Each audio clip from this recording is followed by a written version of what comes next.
ఒక అమ్మాయి breast కనిపించుకుంటూ, personal parts కనిపించుకుంటూ, thighs కనిపించుకుంటూ, అండర్ఆర్మ్స్ కనిపించుకుంటూ, నీ నడుము ఇక నీ బొడ్డు ఇంకెవరికి లేదు అనే రీతిలో ఎక్స్పోజింగ్లు చేసుకుంటూ, ట్రాన్స్పరెంట్గా బట్టలు వేసుకుంటూ ఏమైనా అంటే మా రైట్స్, అది ఫెమినిస్ట్గా మాట్లాడతారు. మాకు హక్కులు లేవా నువ్వెవరు చెప్పడానికి?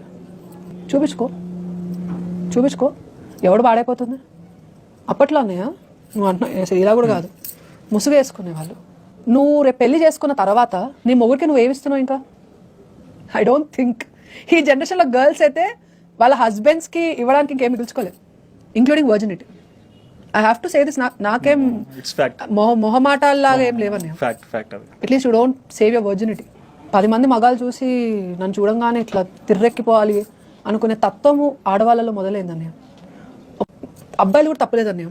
నేను రాసిస్తా, నా అకౌంట్లో నా హ్యాండిల్ ఓపెన్ చేసి ఇన్స్టాగ్రామ్ 80,000 ఫాలోవర్లు ఉన్నారు. 75,000 ఫాలోవర్లు అబ్బాయిలే ఉంటారు నాకు తెలిసి. Because I know women doesn't support women, men do.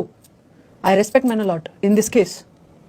అంతమంది ఫాలో అవుతారు. అక్క అని కాకుండా పక్కన ఇంకో పదం మాట్లాడినవాడు ఒక్కడు లేడు నాకు చూపి. అదే వ్యక్తి అక్క అని అడిగి మాట్లాడిన అదే వ్యక్తి ఇంకో పేజ్లో చూస్తే న్యూడిటీ లైక్ చేసి కింద అసభ్యకరమైన మాటలు మాట్లాడిన వ్యక్తి కూడా ఉన్నాడు.